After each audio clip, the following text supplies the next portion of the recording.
Gracias, Marinelli. Vamos a regresar contigo más adelante. Ya lo mencionaba Monseñor, lo que viene ahora es el trayecto, el recorrido de 6 kilómetros desde el Vaticano, desde la Basílica de San Pedro, para atravesar el corazón de Roma con un increíble despliegue de seguridad. Hay sobrevuelos de helicópteros, ya lo decíamos, el ejército y las policías están en alerta máxima. El cortejo va a partir desde el San Pedro, desde el Vaticano, hasta la Basílica de Santa María la Mayor, en donde decíamos va a ser sepultado el Papa Francisco. Se va a utilizar un papamóvil, un coche, donde se pueda ver el féretro. Lo adaptaron precisamente para el día de hoy. Es un papamóvil que había utilizado en otra ocasión el pontífice argentino.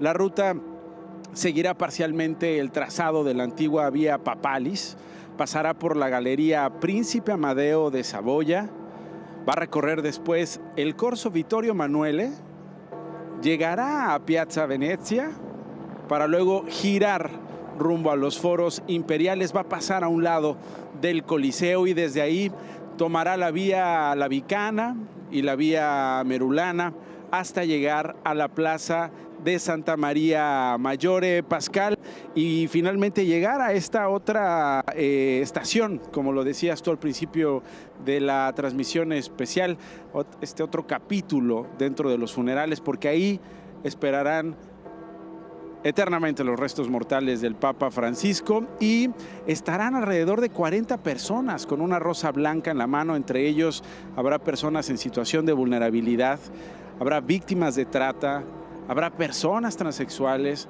habrá incluso presos con permiso de salida solo para esta ocasión. Se colocarán 4 pantallas gigantes, Pascal, en el área para que los fieles puedan seguir el funeral y el cortejo fúnebre, y tras ser sepultado, quien lo desee podrá pasar a rendir homenaje a su tumba, que será su última morada, Pascal. Sí, pues se cumple así el deseo del Papa de ser enterrado en Santa María la Mayor. Lo decíamos al principio del programa, primer Papa que no es enterrado dentro de los muros del Vaticano desde León XIII en 1903. Y es interesante la manera en que él elige, vamos a hablar un poco de esta iglesia, pero también es interesante la manera en que elige y decide que va a ser sepultado ahí. Lo hace hace 3 años, en 2022. La Madonna me dijo, prepara tu tumba, y enseguida me pidió que buscara un lugar para colocarla.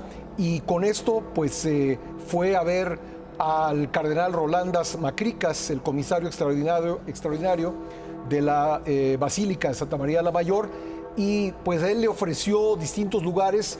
Ninguno le gustó al Papa hasta que vio una especie de closet donde se guardaban las velas y dijo, ahí es donde quiero que reposen mis restos, incluso en otra muestra de humildad de parte del Papa. Él ha sido muy cercano, fue muy cercano en su vida a esta iglesia, la visitó en muchas ocasiones, era muy devoto de la imagen de la Virgen que fue traída desde Jerusalén por Santa Elena, primero a Constantinopla y luego a Roma. Y también lo era porque el fundador de los jesuitas, San Ignacio de Loyola, ofició ahí una misa en la Navidad de 1538. San Ignacio estaba en Venecia, pero no podía moverse de ahí, no había manera de oficiar una misa de ahí, entonces finalmente acabó celebrando esa misa en Santa María la Mayor, y por eso el significado tan importante para el Papa de esta iglesia, que como decía Monseñor Acero, la visitaba cada vez que iba de viaje y cada vez que regresaba de viaje, Nacho.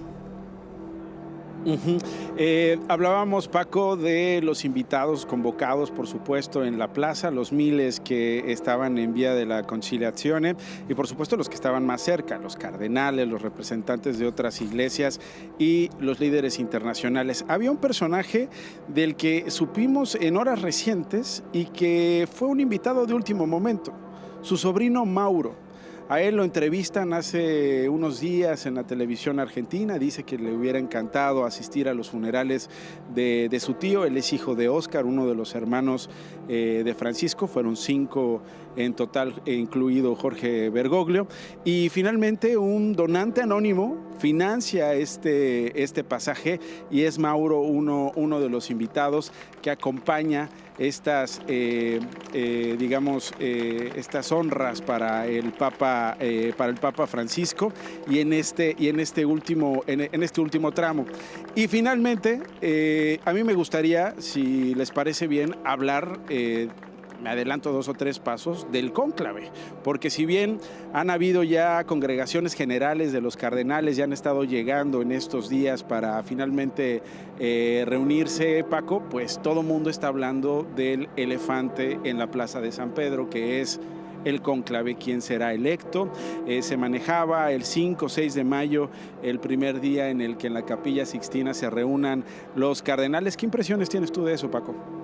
Pues mi querido Nacho, pues, por supuesto la Iglesia como una institución dual, divina y humana, pues, tiene también y no está ajena, ¿no?, a todos los avatares que tienen que ver con la política. Evidentemente hay una inspiración divina, ¿no?, cuando se elige un papa, y eso me queda perfectamente claro, pero sin duda, ¿no?, en estos momentos, independientemente de que hay que centrarse, ¿no?, en el funeral, en las exequias del Papa Francisco, pues ya empiezan a moverse cosas.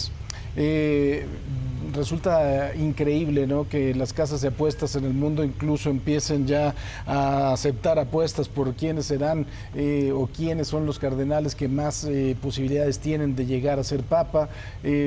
Yo lo he dicho el otro día, platicaba con Helio Masferrer, un sociólogo de la religión, argentino también, por cierto, que decía esa frase, ¿no?, es el lugar común, que cardenal que entra como papa sale como cardenal. Él decía que había que voltear a ver algunos cardenales, primero de reciente, que habían sido nombrados recientemente por Francisco. Estamos hablando también de 133 cardenales de 135 los cuales van a votar. De ellos son 80 nombrados, por supuesto, por el Papa Francisco, lo cual habla también de los equilibrios que se pueden dar al interior del cónclave. Y creo que vamos a tener sin duda un cónclave muy, muy interesante. En la elección de Francisco fueron 5 votaciones, realmente hubieran sido 4, pero hubo ahí un voto, una papeleta que se pegó, y el cardenal escrutador lo que dijo es que había que repetir la votación, y por eso llegó a ser Papa Francisco en la 5ª votación. Y creo que, y me parece que vamos a tener un cónclave un poco más complicado. Tendremos un cónclave también, por supuesto, pues más puntual en algunas cosas, ¿no? Creo que se van a ver algunos jaloneos, ¿no?, entre conservadores y liberales, por decirles de alguna forma, a los dos bandos, ¿no, mi querido Monseñor? Bueno, pues es normal estas definiciones, pero bueno, realmente el movimiento, no se nos olvide, el movimiento es de Dios y es del Espíritu Santo. O sea, al final, las cábalas y los cálculos que podamos hacer nosotros, Paco, Pascal, Nacho, al final van a ser una sorpresa. Nadie en el 2013 se jugaba nada por un papa argentino, y el 2013 apareció. Entonces yo siento que, pues, más que hacer cábalas, tenemos que ver que esta institución, si ha sobrevivido 2025 años, ha sido porque Dios está en el centro de esta institución, aunque nosotros, es natural esto, lo veamos con ojos humanos. Yo no quisiera perder que el que venga va a tener que seguir este modelo de iglesia, un modelo de iglesia sinodal, y a la vez unos procesos que el Papa Francisco ha abierto. Sería difícil dejar atrás varios de los caminos que abrió el Papa Francisco. Muy difícil, o sea, ya la Iglesia ha dado un paso adelante y ya no hay paso atrás. En esto, en los jóvenes, en esta llamada que decía el Papa Francisco, y que tenemos que recordar, a la transparencia y a la rendición de cuenta por parte de todos los miembros de la Iglesia. Todos estos símbolos, como vivir en casa Santa Marta en lugar de los departamentos apostólicos, la vestimenta, todas estas cosas, ¿cree usted, padre, que puedan regresar los viejos símbolos? Quizás depende de la característica de la persona, ¿no? Si es una persona dada a la soledad, el Palacio Apostólico puede ser un buen lugar, ¿no? Porque decía Francisco que era un asunto psiquiátrico, que él tenía que vivir con más personas, gente, ¿no? porque si no se deprimía, ¿no? sí, porque bueno, también los religiosos estamos acostumbrados a vivir en comunidad. Sí. En los diocesanos, las personas que viven en las diócesis, los sacerdotes, sobre todo, están acostumbrados a vivir solos, aunque ya la sociedad nos está llamando ya a vivir comunitariamente, a trabajar en equipo. Ahora, esa va a ser una reflexión, continuar el camino de Francisco, pero creo que otra reflexión, Paco, Padre Nacho, es el momento que vive el mundo. Tal vez se requiera un papa con experiencia diplomática, un papa capaz de hablar con gobiernos, probablemente sea algún perfil, que hay muchos que pueden cumplir con ese perfil, pero creo que será una reflexión en el centro del cónclave. Sí, claro, porque vienen ahí cardenales que están en guerra, en lugares de guerra, ¿no? Estoy acordándome ahora mismo del el cardenal, el patriarca de Jerusalén, Pizzaballa. Sí. El patriarca de Jerusalén está sufriendo una situación de guerra, o la Iglesia Católica en Ucrania, o pues otro tipo de iglesias en Latinoamérica. O en África. Que están están en una situación de dictadura, ¿no? Claro. Sí. Y no digamos nada en África, los problemas que hay con los recursos naturales que los están se los están llevando a otros lugares. Entonces la situación geopolítica es compleja y puede ser, y la Iglesia siempre ha sido intermediaria, no mediadora, mediadora de paz en esos lugares donde pues hay guerra. Y recordemos la famosa frase del Papa Francisco: la guerra es el fracaso de la humanidad. Una frase que ha repetido constantemente desde que empezó esta invasión de Rusia en Ucrania.